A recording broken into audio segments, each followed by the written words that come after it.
I'm Sabrina Zainal, and this is Nightline. The top stories. Proposed forensic audit into Felda losses to be brought to Cabinet. Also, Thailand's troubled south remains on edge.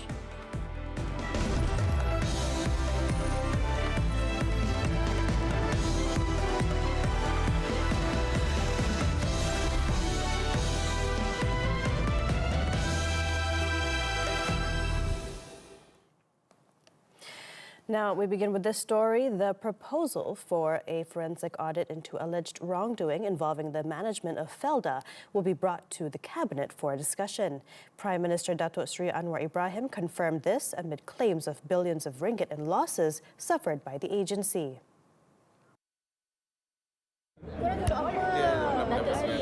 Datuk Seri Zahid cadang supaya audit forensik jalan. Tak apa, itu kita bawa Kabinet biasa.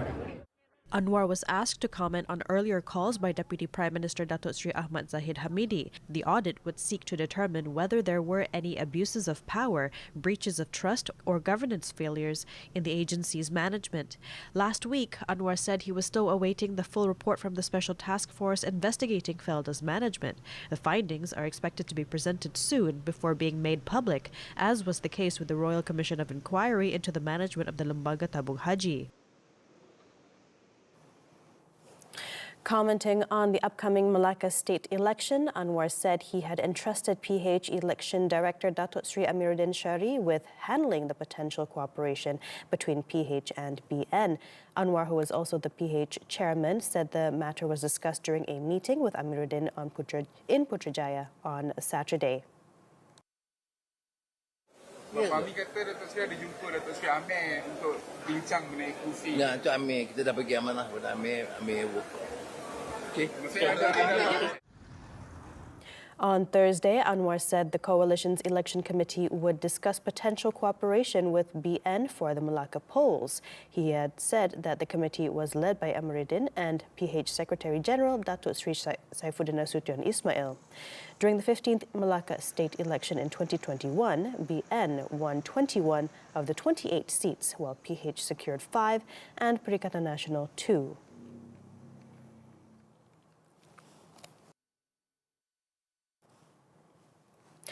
The Malaysian Anti-Corruption Commission, MACC, is examining information concerning the quality of oil palm seedlings and the implementation of a development and replanting program at Felda Palong 7 in Jempol Negeri Sembilan. This after concerns were raised about the program, including the supply, delivery, storage and age of the seedlings, as well as whether they comply with the required specifications. According to the MACC, the information was submitted by Pertubuhan Badan Bertindak Generasi Palong Perbagi Chairman Shahrizal Mat Yusof about the program, reportedly benefiting about 450 settlers. MACC said it would scrutinize the information to determine whether there were any elements potentially linked to offences within its jurisdiction. The Commission also took note of a request for the technical aspects of the seedlings, including their quality and compliance with specifications, to be examined by the relevant technical agencies. It said any further action will be determined based on the outcome of the review and the information obtained. The Public Accounts Committee, or PAC, has been urged to establish a special body to investigate the management of Tabung Haji for the period after 2017. Deputy Prime Minister Datuk Seri Ahmad Zahid Hamidi said the investigation is important to clarify what happened after 2017 and address public perceptions surrounding the institution's management and governance. Zahid said the proposal was informally put forward by several members of parliament who attended the Reality and Perception Don't Politicize Tabung Haji forum held in conjunction with the Musyawarah Nasional on Tuesday. The forum focused on Tabung Haji's governance and management, particularly issues raised in the Royal Commission of Inquiry report covering the period from 2014 to 2017. Inilah yang harus dilihat oleh PAC agar duduk perkara ini dapat membetulkan persepsi dan berdasarkan kepada realiti yang mahu diketahui oleh khalayak umum. Zahid clarified that the resolutions obtained from the Musyawarah Nasional do not need to be brought before the cabinet as they were intended primarily as a platform for clarification. The RCI report, made public on July 29th, recommended, among other measures, a forensic audit to examine investment decision-making processes that contributed to a significant decline in the institution's asset value. So far, the Malaysian Anti-Corruption Commission has called in and detained 8 individuals to assist investigations linked to the RCI report. They include a former Tabung Haji chief executive officer and 4 former members of its senior management. Maulidur Rasul should not be viewed merely as an annual celebration, but as a chance for Muslims to appreciate and apply the teachings of the Prophet Muhammad in their daily lives. Prime Minister Datuk Seri Anwar Ibrahim said the true significance of commemorating the Prophet's birth lie in how his teachings and values are reflected in the conduct of Muslims and their contribution to society. The Prime Minister conveyed this message during the national-level Maulidur Rasul celebration at University Putra Malaysia in Serdang, Selangor, under the theme Madani Dihayati, Ummah Diberkati. Anwar said the challenge for Muslims today is not merely in displaying their faith through outward activities, but to demonstrate the beauty of its teachings through good character and exemplary actions. He stressed that every Muslim had a role to play in demonstrating these values, whether as a government leader, minister, academic, or student. Cabaran bagi kita ialah menghayati supaya umat Islam itu menjadi contoh terbaik. Bukan saja bagi umat Islam, bagi umat manusia, rakyat Malaysia dan umat manusia keseluruhannya. Kerana cabaran Islam itu bukan hanya untuk mempamerkan, untuk mengherdik, tetapi untuk menarik minat melalui contoh terbaik. More than 4,000 participants from 100 ministry and agency contingents took part in the celebration on Tuesday, with a procession beginning at 7:30 a.m. Meanwhile, Tan Sri Syed Azman Syed Ibrahim was named the recipient of the 2026 Tokoh Perdana Maulidur Rasul Award, while former Deputy Inspector General of Police Tan Sri Ayub Khan Maidin Piche was named Tokoh Wira Negara. The 66-year-old Syed Azman is the founder and managing director of Westar Group, which has grown into a major player in the helicopter services industry, particularly in supporting the oil and gas sector. Terharu. Saya tak mengharapkan apa-apa recognition. Kita hanya menjalankan tanggungjawab. Syed Azman is also actively involved in various welfare and Islamic community development initiatives. Former Deputy Inspector General of Police Tan Sri Ayub Khan Maidin Piche was also honored with the Maulidur Rasul Tokoh Wira Negara Award for his contributions during his service, including efforts to dismantle terrorist cells and militant networks. Pengiktirafan kepada saya dan juga pada pasukan polis dan saya mengucapkan terima kasih kepada kerajaan Malaysia dan juga pihak JAKIM yang memilih saya untuk menerima anugerah tokoh tersebut. 6 other recipients were also honored in their respective categories, including the Tokoh Agamawan, Tokoh Wanita Madani, and Tokoh Belia Harapan. Meanwhile, thousands of Muslims nationwide celebrated Maulidur Rasul on Tuesday throughout processions and recitations commemorating the life and teachings of the Prophet Muhammad. In Kedah, the Sultan of Kedah Al-Aminul Karim Sultan Salihuddin Sultan Badlisha graced the state-level Maulidur Rasul celebration at Wisma Darul Aman alongside the Raja Muda of Kedah, Tengku Sarafuddin Badlisha Sultan Salihuddin. The event, attended by more than 500 people, featured Quranic recitation, a royal address by Sultan Salihuddin, a special Maulidur Rasul video screening, and a Marhaban performance. Over in Melaka, more than 7,000 participants from 101 contingents took part in the state-level Maulidur Rasul procession. The 3-kilometer procession was led by Melaka Yang di-Pertuan Negeri Tun Muhammad Ali Muhammad Rustam and Chief Minister Datuk Seri Abdul Rauf Yusof. At the Sabah state-level Maulidur Rasul celebration, Chief Minister Datuk Seri Haji Jinur stressed that the state's development must go hand-in-hand with human development. Rasulullah Sallallahu Alaihi Wasallam juga memperlihatkan bahawa pembangunan sebuah masyarakat perlu dilakukan secara menyeluruh. He said the state's development should not be measured solely by physical infrastructure, economic growth, and technological sophistication, but must also emphasize the cultivation of a society with strong moral values and a sense of responsibility. Malaysia's latest data reveals a powerful retail expansion. But what is the real story on the ground? How are operators adapting as consumer sentiments evolve? What is the new operation strategy delivering future growth for the entire sector? Muhammad Ahmad Hamdan speaks with Malaysia Retailer Association President Dato' Andrew Lim early on Money Matters this Saturday at 5 p.m. on TV3 and stream on Tonton. Now in Johor, a 3.1 magnitude earthquake was detected off the waters of Batu Pahat on Tuesday. A statement by the Malaysian Meteorological Department, Malaysia, said the quake's epicenter was located about 18 kilometers southwest of Batu Pahat and 104 kilometers northwest of Tanjung Balai Merah, Indonesia. However, the department reassured that the earthquake posed no tsunami threat to Malaysia.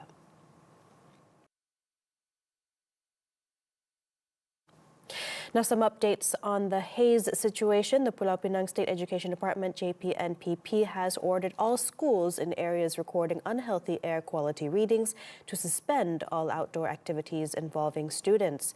The department said schools will also be temporarily closed if the air quality reading exceeds 200, which is classified as a very unhealthy level. As of 11 p.m. Tuesday, checks on the Department of Environment's Air Pollutant Index Management System show that 23 areas recorded unhealthy readings. The most affected area is Serian, Sarawak, with a reading of 176, followed by Sri Aman and Johan Setia in Selangor, both with 170. Other affected areas include Segamat, Batu Pahat, Tangkak, Alor Gajah, Bukit Rambai, Nilai, Seremban, Putrajaya, Banting, Shah Alam, Klang, Batu Muda, Ceras, Sungai Petani, Tanjung Malim, Taiping, Tasik Ipoh, Minden, Kuching and Samarahan.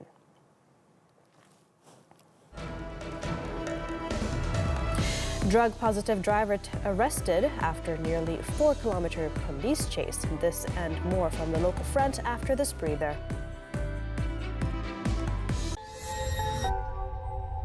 Kalau kita buat kopi sedap, tak ada orang minum, apa guna buat kopi? You wakil bro tau. Jangan malukan I. Terus ni.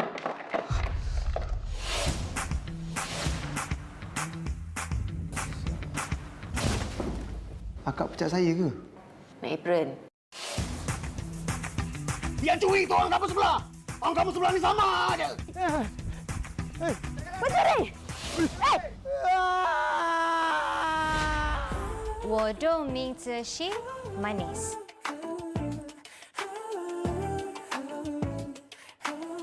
Mungkin orang sini tak pernah rasa kopi sebenar. Apa kata awak baca kopi untuk saya? Cerita semalam, tak semua benda perlu difikirkan. Lah, kopi je pun. Itu pun nak bertanding untuk apa? Masih air mata.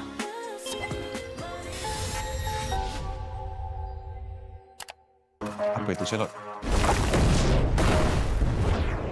Apa itu Charlotte? Apa itu Charlotte?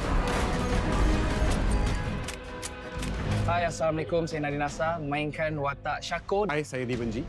Saya Musakim Bahdun dan watak sebagai Fazri. Jangan lupa untuk saksikan Charlotte yang bakal menemui anda di bawah gap di seluruh Malaysia mulai 27 Ogos ini.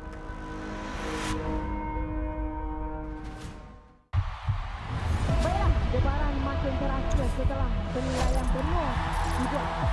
Finalis yang layak mewakili Malaysia ke Eurovision Song Contest Asia ialah Aida Abdul.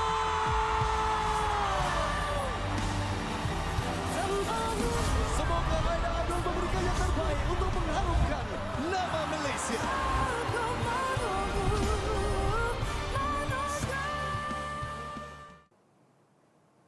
Thanks for staying with us. Sunway Theme Parks is working closely with the relevant authorities in the investigations into a roller coaster incident at Sunway Lagoon, which left 10 injured on Saturday. The operator said it would continue to provide full assistance to the authorities and support those affected throughout the process. In a statement on Tuesday, Sunway Theme Parks expressed regret over the unfortunate incident. The theme park operator added that its immediate focus now is on the care, medical needs, and well-being of those affected. It added that it has provided the necessary medical assistance and support and remain in close contact with the guests and their families. Sunway Theme Park said it takes the matter seriously and reaffirmed its commitment to ensuring all rides and facilities meet the highest safety standards. It also said guest safety and well-being remain its top priority. Johor immigration officers had to cut through metal grills and pry open doors to raid a makeshift hostel in Kampung Ungku Musin that led to the detention of 98 undocumented migrants. The raid, which began at 12:30 a.m., saw some foreign workers scrambling to hide as enforcement officers moved in while others attempted to flee into a nearby residential area. Some of the workers were found hiding in dark and cramped ceiling spaces in an apparent attempt to evade arrest. However, their efforts proved futile as the premises had been surrounded by immigration personnel. The 2-hour operation involved 105 personnel and was led by Johor Immigration Deputy Director Nur Faisal Rahim. About 20 nearby terrace houses believed to have been rented by foreign workers were also inspected. The 98 detainees comprised 72 men and 26 women from Bangladesh, India, Pakistan, Indonesia, and Myanmar.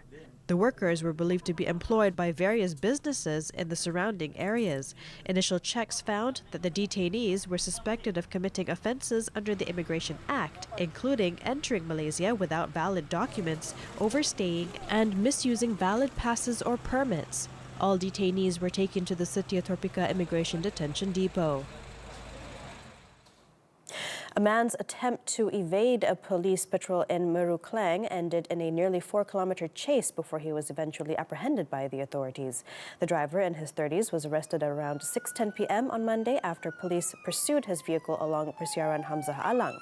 Klang Utara District Police Chief Assistant Commissioner Ramzi Imbol said the suspect had been driving recklessly and refused to stop when ordered by police. A urine test later returned positive for drugs, while police checks found the suspect also had several previous drug-related offences. Police also found that the vehicle was registered to an acquaintance of the suspect. The case is being investigated under the Penal Code for disobeying a lawful order, obstructing a public servant in the discharge of their duties, and reckless driving.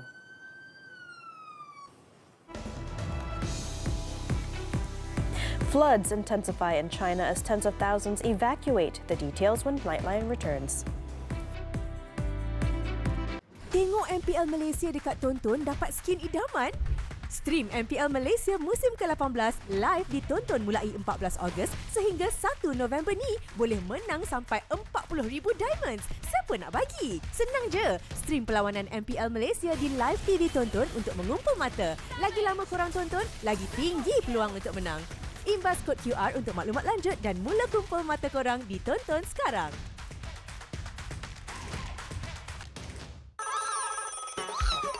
Miaushi Miaushi. Panggilan untuk semua si bulus dengan Body Energy. Cat Fashion Week kembali mengiau untuk musim kedua. Drop video 1 minit, kucing korang tengah serving looks ke kontes at tv3.com.my atau post di media sosial dengan hashtag Cat Fashion Week TV3. Check out TV3 Malaysia.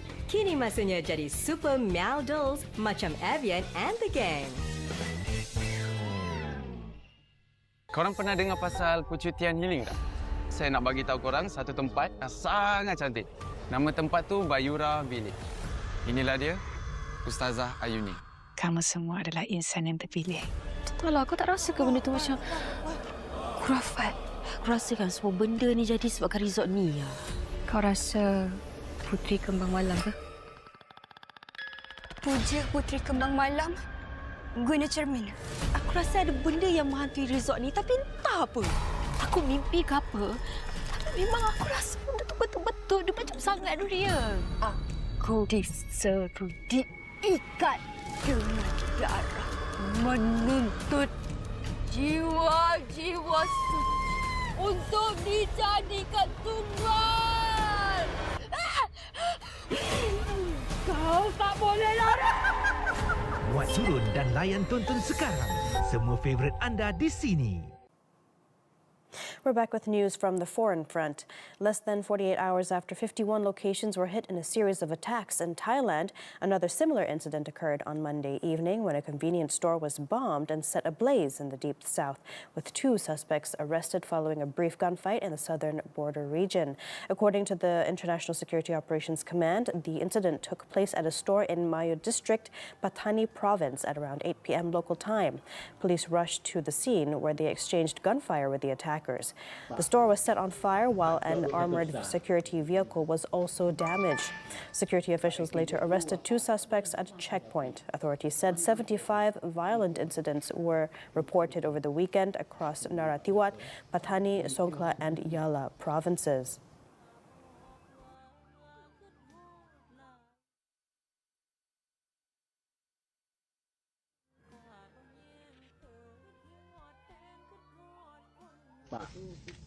Pak Cok duk kereta besar.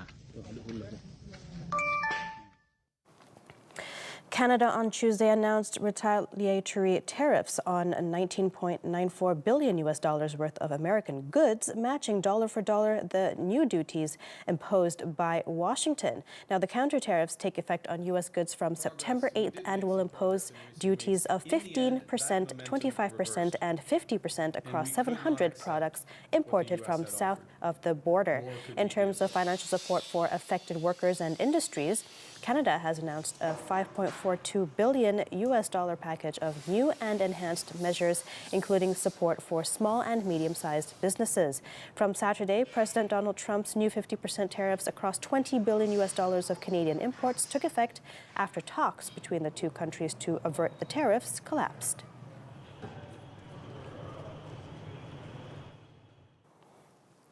Now, widespread floods triggered by heavy rain from Typhoon Nara intensified on Tuesday across southern China, with homes and shops submerged and thousands of people relocated.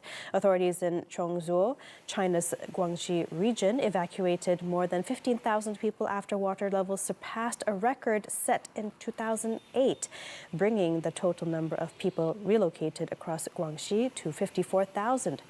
Chongzuo authorities also ordered businesses and tourist operators to close while urging evacuated residents not to return to high-risk areas. Heavy rain is expected to continue across parts of Vietnam and southern China through Wednesday. Meanwhile, moderate Typhoon Saudel was moving towards southern Japan and northern Taiwan, where it is expected to bring periods of heavy rain.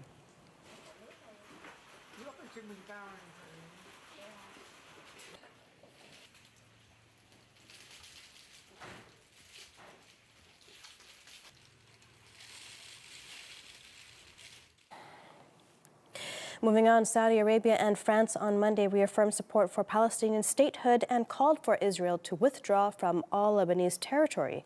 A joint statement following talks between Saudi Crown Prince Mohammed bin Salman and French President Emmanuel Macron in Paris said both leaders backed regional stability based on state sovereignty, international law, and political and diplomatic solutions. On Palestine, Riyadh and Paris rejected efforts to undermine Palestinian statehood, while calling for an end to Israeli settlements and violence. On Lebanon, they vowed to boost efforts for a final settlement, strengthen state institutions, and safeguard its sovereignty, while calling for the implementation of UN Security Council Resolution 1701, the disarmament of armed groups, and Israel's withdrawal.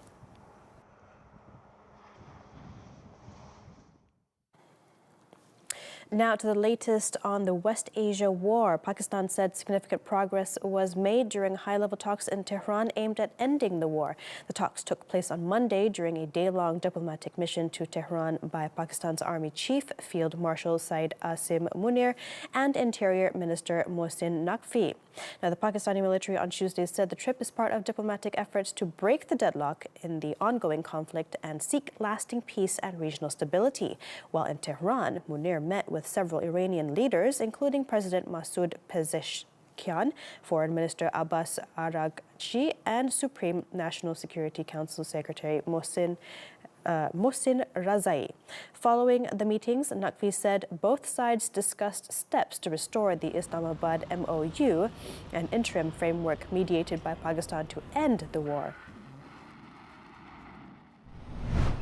Earlier, Iran said it was confident it could withstand the expanded U.S. sanctions after Washington announced what it called an economic D-Day to further isolate Tehran from the global economy. Iranian Economy Minister Ali Madani-Zadeh said Tehran was fully prepared for the sanctions, which he predicted would result in another defeat for the U.S. U.S. Treasury Secretary Scott Bessent announced a series of new measures on Monday, warning that any country financially supporting Iran would face isolation, while banks and businesses dealing with Iran would also be targeted if they refuse to cut ties. The moves follow U-turns and extended deadlines from the White House in its efforts to end the conflict.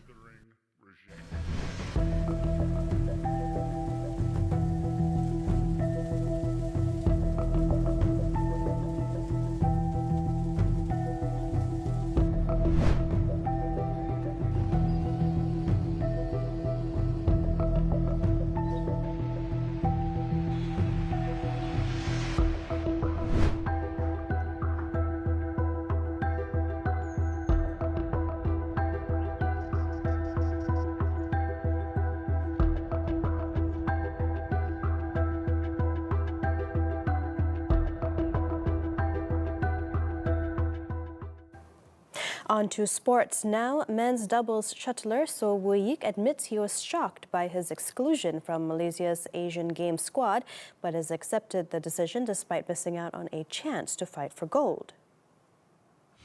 Wooi said he only learned of the decision at the last minute with his regular partner Aaron Chia set to team up with T. Kai Woon at the September 19th to October 4th games in Aichi-Nagoya. Of course, saya pun last minute baru tahu, so apa ni pun tak ada bincang semua lah. So saya rasa, saya pun boleh accept as a senior now. So sebab ini semua orang pun ada chance untuk main, so tak kisah siapa main pun saya rasa pun okay.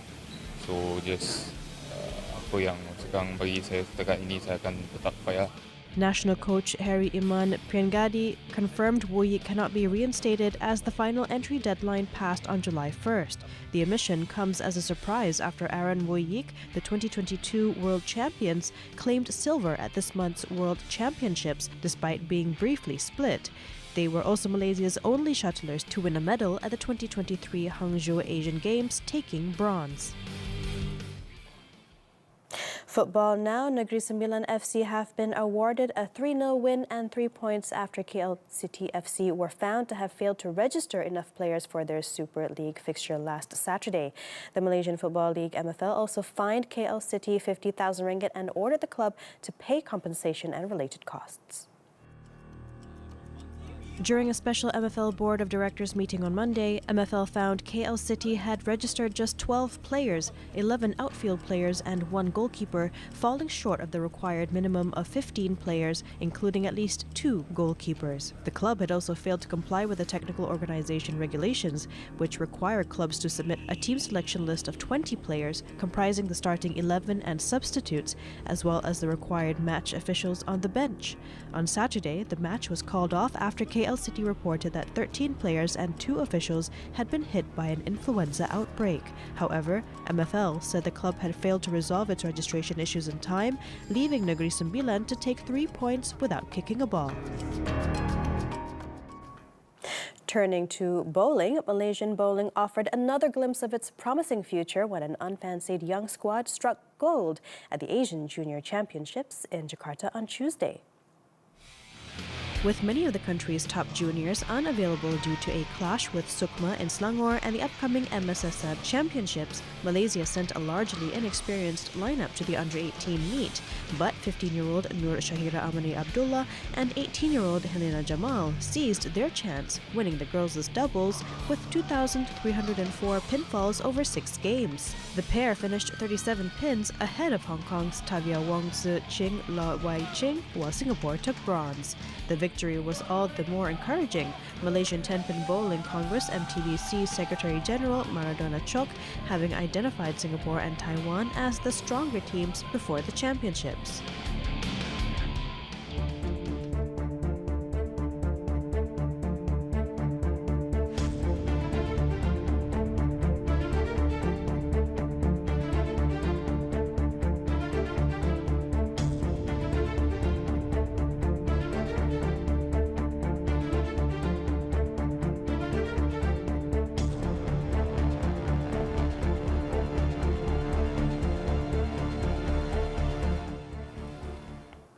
Before we end the bulletin, here's another look at our top stories. PM says Cabinet to discuss calls for forensic audit into Felda losses. And more attacks reported in Thailand's deep south.